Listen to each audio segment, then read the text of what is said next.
Bonjour à tous, je vous propose d'aller à la rencontre de l'Église catholique en Grèce. Cette terre du sud-est de l'Europe, berceau de la démocratie, a été évangélisée par saint Paul. C'est un pays d'environ 10 millions d'habitants, à une très forte majorité orthodoxe. Et pour des raisons historiques, l'Église orthodoxe est religion d'État. Les catholiques, eux, sont une toute petite communauté, autour de 250 000 membres dispersés à travers le pays. Parmi eux, 40 000 fidèles sont grecs, le reste de la communauté étant composé d'étrangers, des Albanais, Polonais, Philippins, Irakiens ou encore Syriens. Tout de suite, je retrouve notre invité.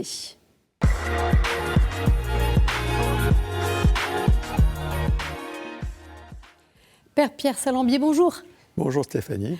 Alors, on va faire un peu connaissance. Vous êtes entré dans la Compagnie de Jésus, les Jésuites, en 1962. Vous avez été ordonné prêtre en 1974. Oui. Et ensuite, vous avez enseigné pendant 14 ans la philo au Collège jésuite de Bordeaux. Tout à fait. Alors, parmi vos missions, vous avez notamment participé à la formation ignatienne des enseignants des établissements scolaires jésuites en France. Et vous êtes arrivé à Athènes en 2015 pour devenir supérieur de la communauté jésuite de Grèce. Alors, je précise que vous avez aussi pris le temps d'apprendre le grec. Oui. Bravo. Et depuis 2016, vous êtes aumônier de la communauté catholique francophone d'Athènes. Oui. Alors, l'histoire de l'Église, elle est très ancienne en Grèce. Ce visage est ancien, puisque la Grèce a été évangélisée par l'apôtre Paul. En quoi cette longue histoire du christianisme en Grèce imprègne l'Église aujourd'hui ? Alors, je dirais que la personnalité de Paul n'imprègne pas directement la Grèce d'aujourd'hui. Oui. Ce qui a été plus marquant, c'est que la Grèce était dans l'Empire d'Orient, l'Empire Constantinople, ouais. En fait, qui n'était pas au départ simplement d'Orient. Et c'est surtout cela qui a fait la chrétienté grecque. Évidemment, tout le monde vénère le passage de saint Paul, qui était le fondateur initial, surtout de l'église de Corinthe, de Thessalonique, de Philippe. Et ça suscite beaucoup de pèlerinages. Par exemple, encore aujourd'hui, en France, de France viennent à peu près une dizaine de groupes diocésains par an. Oui. Ils vont où alors ? Que j'ai l'occasion de rencontrer. Oui. Bien, ils partent de Philippe, ils passent par Thessalonique, ils s'arrêtent à Bérée en Macédoine, une des stations de saint Paul. Ils descendent jusqu'à Athènes et ensuite ils terminent par Corinthe. D'accord, sur les pas de saint Paul. Voilà. Alors c'est quoi la particularité de ce visage des catholiques en Grèce ? Je le disais, qui est une église essentiellement cosmopolite, composée d'étrangers. Oui, eh bien, cette église, d'abord, elle se sent minoritaire. Comment elle le sent, ça ? Elle le sent parce qu'on lui manifeste que... mes compagnons, par exemple, plusieurs fois m'ont dit « mais enfin, quand même, on est de vrais Grecs ». Alors que... Vos compagnons jésuites ? Oui, oui. Alors qu'il y a une tendance à dire qui dit grec dit orthodoxe. D'accord. Donc il y avait une évidence un peu qui dit, puisque grecs orthodoxes et catholiques sont un peu un apax dans cet ensemble. Ça crée du coup un inconfort pour les catholiques ? Oui, ça crée un inconfort. Qui s'exprime comment ? Alors, qui s'exprime par ce sentiment d'infériorité. Ah, oui. Le mot est fort, là. Je dirais, oui. C'est pas uniquement une histoire de nombre, c'est pas que la question numérique. Oui. Ils se sentent minoritaires, voilà, comme toutes les minorités. Ensuite, je dirais que l'Église de Grèce n'est pas écuménique. C'est-à-dire ? C'est-à-dire qu'elle n'a pas d'intérêt, en gros, pour l'écuménisme, contrairement à ce qu'on a vécu en France, ce que j'avais vécu en France depuis Vatican II. L'Église grecque orthodoxe, ce n'est pas le cas pour tous les orthodoxes, mais est très peu écuménique. Prenez par exemple la semaine de l'unité du mois de janvier, il y a 15 jours. Eh bien, j'ai participé à un rassemblement avec les protestants allemands, enfin dans l'église des protestants allemands. Il y avait toutes sortes de chrétiens, sauf des orthodoxes grecs. Et pourquoi ils n'y participent pas, cet œcuménisme? Ça ne les intéresse pas d'une part, et d'autre part, des prêtres qui se manifestent trop proches des catholiques sont souvent mal vus de leurs évêques. Pourquoi? Parce que, justement, ils restent dans l'esprit de l'Église orthodoxe que nous sommes des hérétiques. Alors, heureusement, ce n'est pas le cas de tous les évêques de Grèce, mais il y en a un certain nombre qui le pensent. Et c'est ce qui a fait que, par exemple, quand le pape est venu il y a 4 ans maintenant, il n'a pas pu rencontrer l'ensemble de la conférence épiscopale grecque, comme on dit, le Saint-Synode. Oui, on s'en rappelle effectivement. Donc, ce qu'on perçoit, c'est une Église qui se sent en situation d'infériorité, pas uniquement numérique, mais dans le regard qu'on porte sur elle. Oui. Qu'est-ce qu'il y a d'autre dans cette Église catholique aussi, si on regarde vraiment à l'intérieur de l'Église, avec ses forces vives aussi, cette mosaïque de pays? Alors, évidemment, elle est maintenant très marquée par son côté international. Hein. C'est une force, ça? C'est une force d'un certain côté parce qu'elle montre le côté vraiment catholique de l'Église romaine. Ça, c'est une force. C'est une faiblesse parce que, qui dit internationalité, ça veut dire des églises qui sont séparées pour le culte, parce que chacun souhaite prier et célébrer dans sa langue. Donc, dans toutes les paroisses d'Athènes, il y a une succession de messes en grec, messes en anglais, messes pour des Libanais et ensuite français. Alors, ça veut dire qu'il y a des prêtres qui peuvent assurer ces services-là? Parce qu'il n'y a pas beaucoup de prêtres en Grèce, il y en a une quarantaine. Oui, mais il y a quand même un certain nombre de prêtres étrangers, justement, qui sont là en grande partie pour rendre service à leurs églises nationales, à leur communauté nationale. Voilà. Comme par exemple, dans notre communauté, nous avons un prêtre polonais qui s'occupe de la communauté polonaise qui fréquente notre église. D'accord. Alors là, on parle d'Athènes. Si on regarde plus largement la Grèce, puisque les catholiques sont dispersés dans plusieurs coins du pays, comment ça se passe? Alors, disons que les catholiques sont quand même regroupés, d'une part à Athènes, c'est le gros centre. Le centre, d'autre part dans deux îles de la mer Égée, l'île de Syros et l'île de Tinos, mais en dehors de cela, ce sont des toutes petites communautés. À part, disons encore, Patras. Bon, Patras rassemble au total, dans le Péloponnèse, 1000 catholiques, mais justement dans un territoire qui est considérable, tout le Péloponnèse. Alors, il n'y a pas de lieu de culte catholique partout. C'est vrai, quand on se balade en Grèce, on voit beaucoup, évidemment, ces églises orthodoxes, ces jolies coupoles bleues au-dessus de la mer, etc. Les églises catholiques, bon... Il y en a très peu. Dans les îles, il y en a très peu. Alors, si on regarde un peu l'ensemble, comment ça se passe? Parce que peu de prêtres et pas de lieu de culte pour tous. Comment ça impacte ça, la vie pastorale? Eh bien, disons que dans la ville d'Athènes, ça peut se vivre, mais prenez la Macédoine, par exemple, il y a une présence catholique à Thessalonique, à l'extrême est, mais ce sont des toutes petites communautés. Donc, il faut trouver des prêtres qui vont aller desservir ces petites communautés, pas toujours toutes les semaines. Voilà. D'accord.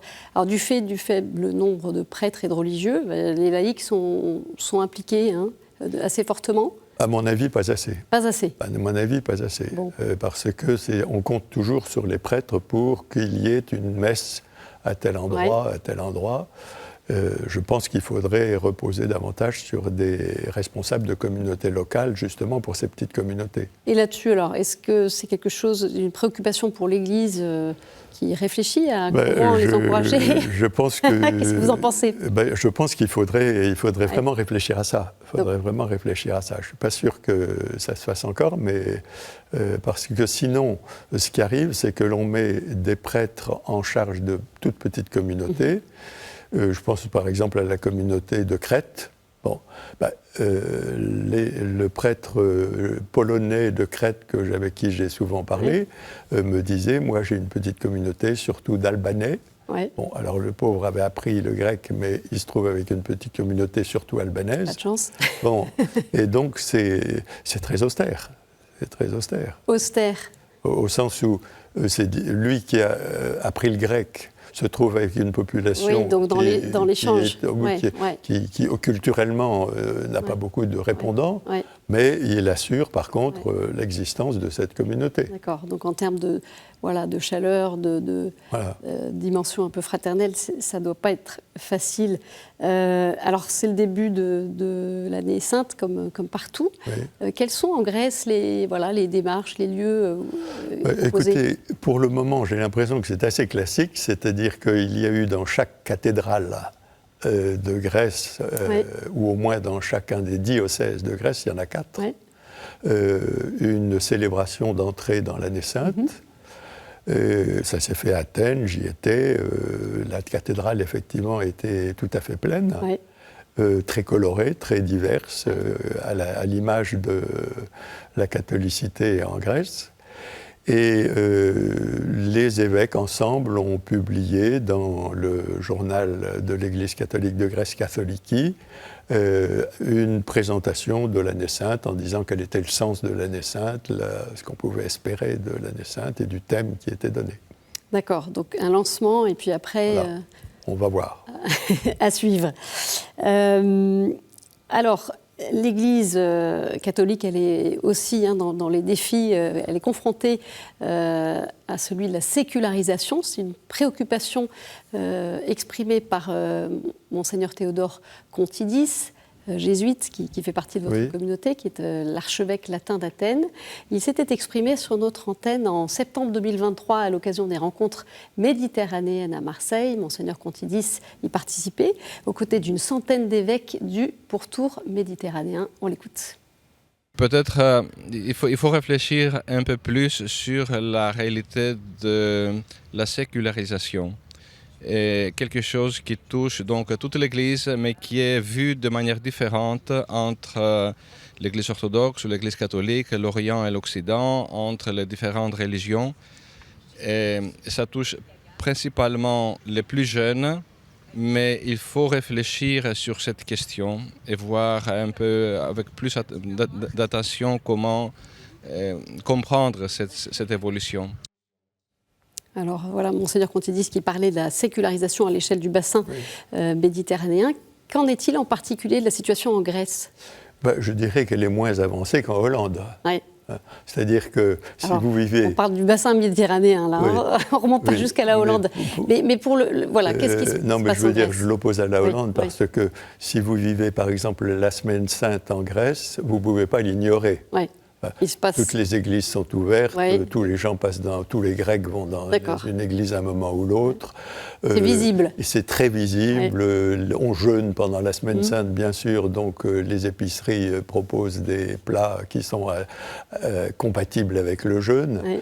Tandis que si vous allez en Hollande, et ça a été l'étonnement d'un jeune Grec qui faisait des études de droit en Hollande, qui a téléphoné à son père, que je connais bien, et qui lui a dit « Papa, tu ne sais pas, nous sommes dans la Semaine Sainte et ici, ça ne se voit pas. » Bon, autrement dit, en Grèce, c'est vrai qu'on est touché par ce phénomène de sécularisation, mais on est encore au début du processus. D'accord.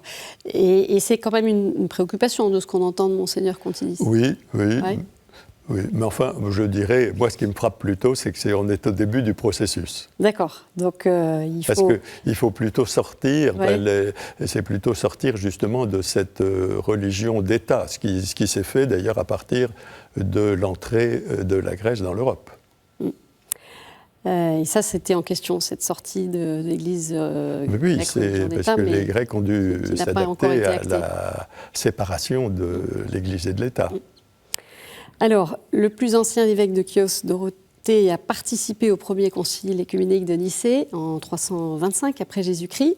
Les relations, et vous le disiez, on l'a bien compris, les relations entre l'Église catholique et l'Église orthodoxe sont marquées par des tensions. 1700 ans après ce concile, qu'est-ce qui pourrait permettre d'avancer dans ce dialogue œcuménique en Grèce? Il faut d'abord voir quelles ont été les causes de la rupture. La grande rupture, ça a été le sac de Constantinople. En 1214, et c'est quelque chose qui reste dans l'esprit, dans la mémoire des orthodoxes, comme une faute irréparable. Alors le pape Jean-Paul II, quand il est venu en Grèce en 2000, je crois que c'est en 2000 ou 2001, a fait repentance pour ce vandalisme et cette profanation inexcusable. Ça a été un élément important. Une étape. Une étape, voilà, une étape. Bon. Ensuite, le pape François est venu.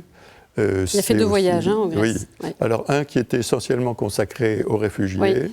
L'autre avait davantage la part de la rencontre de l'archevêque d'Athènes, avec quelques conseillers avec lui, enfin quelques collègues. Et là, mais malheureusement, l'archevêque d'Athènes a encore trouvé le moyen de reprocher à l'Église catholique de n'avoir pas participé à la guerre d'indépendance. On comprend bien en tout cas que... Alors donc vous voyez, il y a toujours quand même des griefs à éponger, à l'égard de quoi un prêtre historien a dit « Attendez, avant de nous excuser, il faut quand même analyser la situation ». Et comme il n'y avait pas de catholiques dans le continent grec, on comprend qu'au départ de la guerre d'indépendance, les catholiques n'y aient pas pris part. Oui. Alors, en Grèce, en tout cas, il y a ce lieu qui est un important foyer spirituel orthodoxe, c'est le mont Athos, au rayonnement international. Cette péninsule située en Macédoine grecque, aussi appelée Sainte Montagne, se structure autour d'une vie religieuse intense et d'une centaine d'ermites. C'est aussi un lieu où s'instaure un véritable dialogue œcuménique entre les moines sur place et les visiteurs, avec comme point de communion cette prière, cette dévotion envers la Vierge Marie, comme on peut le voir dans cet extrait d'un documentaire réalisé par Alexei Vochniuk. L'objet spirituel le plus précieux du mont Athos et l'un des plus vénérés dans le monde orthodoxe est l'icône miraculeuse de la Mère de Dieu d'Iviron, appelée Marie Porte du Ciel, ou la Porta Aitissa.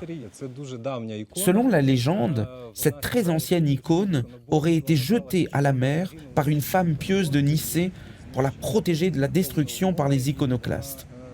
Miraculeusement, l'icône traversa la mer et fut retrouvée sur la rive par le moine Gabriel du monastère d'Iviron, au Xe siècle environ. D'après la vie de ce moine, devenu Saint Gabriel d'Iviron, on sait que, durant son noviciat, il était le disciple spirituel de Léon de Bénévent, fondateur du monastère des Amalfites. Saint Gabriel l'appelait même Léon le Grand.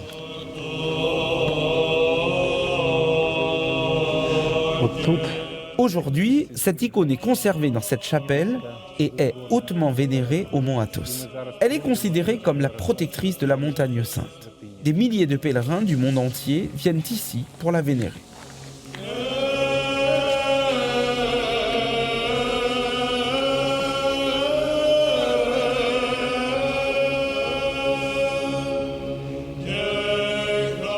J'avoue que quand je vois ce qui s'est vécu à l'Amalfion il y a très longtemps, j'espère qu'un jour, cette communion qui existait entre l'Orient et l'Occident, entre les Latins et les Grecs, pourra être retrouvée. Je ne pense pas que ce soit facile, mais je crois que c'est possible. Non pas par nos moyens, par nos astuces, par nos démarches politiques, mais avec l'aide de Dieu et avec l'aide de la Mère de Dieu. Voilà un extrait du documentaire Amalfion, une présence bénédictine au mont Athos, coproduit par KTO et Nomade Productions, à retrouver sur notre site Internet. Père Pierre Salambier, il y a aussi cette présence, alors vous disiez, on se sent minoritaire, on n'est pas forcément suffisamment considéré, mais en tout cas, ce qui est indéniable, c'est que l'Église catholique, elle a beau être petite, elle a un rôle social important, en particulier auprès des migrants, des familles de réfugiés. Vous êtes bien placé pour le savoir, puisque vous travaillez pour le service des réfugiés, le JRS, dont vous assurez l'intérim. Dites Dites-nous, voilà, comment s'incarne ce travail. Ben, alors je dirais que là, les catholiques ont une longueur d'avance sur les orthodoxes.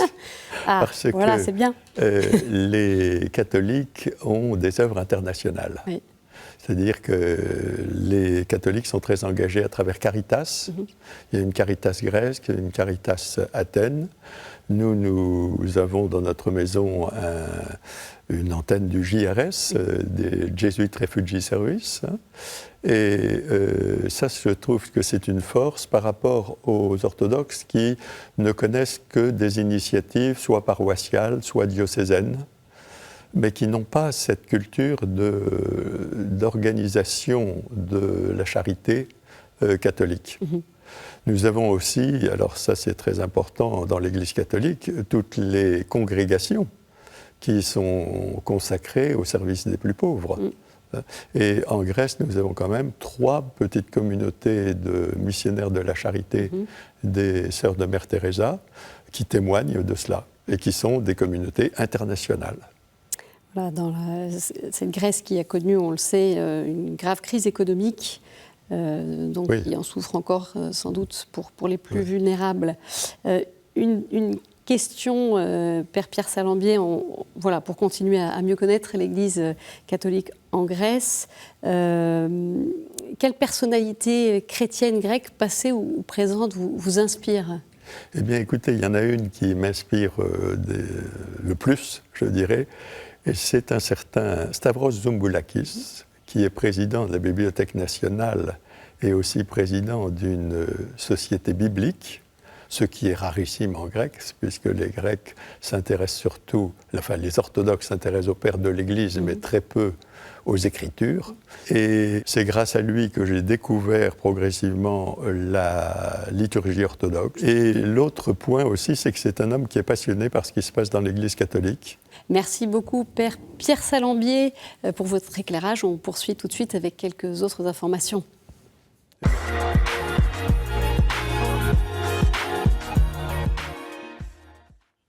Au Nicaragua, la persécution du régime Ortega contre les chrétiens se poursuit. Fin janvier, les frères Carme Deschaux, présents depuis plus de 50 ans à Managua, capitale du pays, ont annoncé leur départ. Officiellement, cette décision serait due à un manque de vocation, mais selon plusieurs rapports, des pressions politiques seraient en cause. Autre triste nouvelle survenue dans la nuit du 28 au 29 janvier, plus de 30 religieuses de l'ordre de Sainte-Claire, plus connues sous le nom de Clarisse, ont été expulsées de leur monastère de Managua, Matagalpa et Chinandega. Pour marquer l'entrée dans l'année jubilaire, Monseigneur Paolo Pezzi, archevêque métropolitain de l'archidiocèse de la Mère de Dieu à Moscou et président de la conférence des évêques catholiques de la Fédération de Russie, s'est adressé aux catholiques du pays. Un message pour les encourager dans leur mission de pèlerin d'espérance. On l'écoute.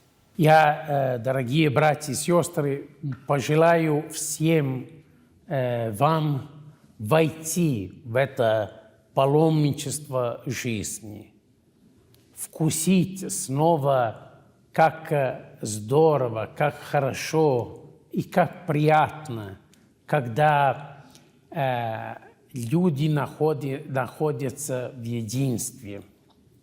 Пожелаю всем вам не только снова открыть для себя надежду, но принести многим людям, которые просто находятся в отчаянных условиях, принести всем им надежду, что мы со Христом непобедимы, что мы со Христом достигнем цели. И цель – это счастье, полное совершение нашей личности, нашей жизни. Но мы уже на этой земле предвкушаем это полное счастье. И примите на это мое благословение во имя Отца и Сына и Святого Духа. С Богом всем вам! Et tout de suite, on retrouve la chronique du monde.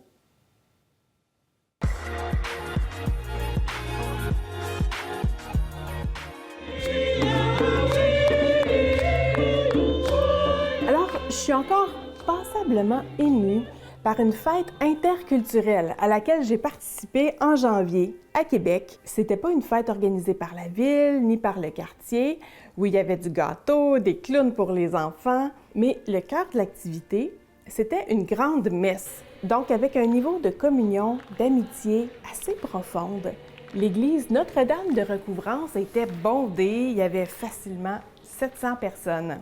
Elle était pleine de rires, de pleurs de petits parfois, de danse, de couleurs. Ça chantait en vietnamien, en espagnol, en quelques langues africaines. C'était un espace d'unité, de bonheur ensemble, d'ouverture.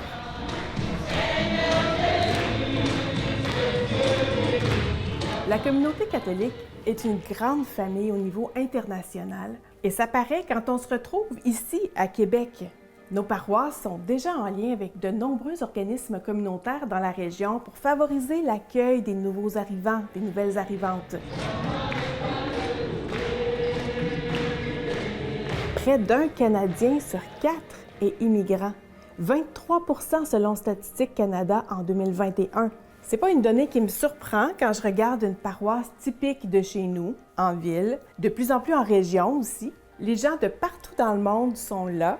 Ils sont accueillis dans nos communautés chrétiennes, ils en font partie, ça se passe bien, ils apportent leur dynamisme, ils apportent une transformation de la communauté et c'est vraiment beau à voir.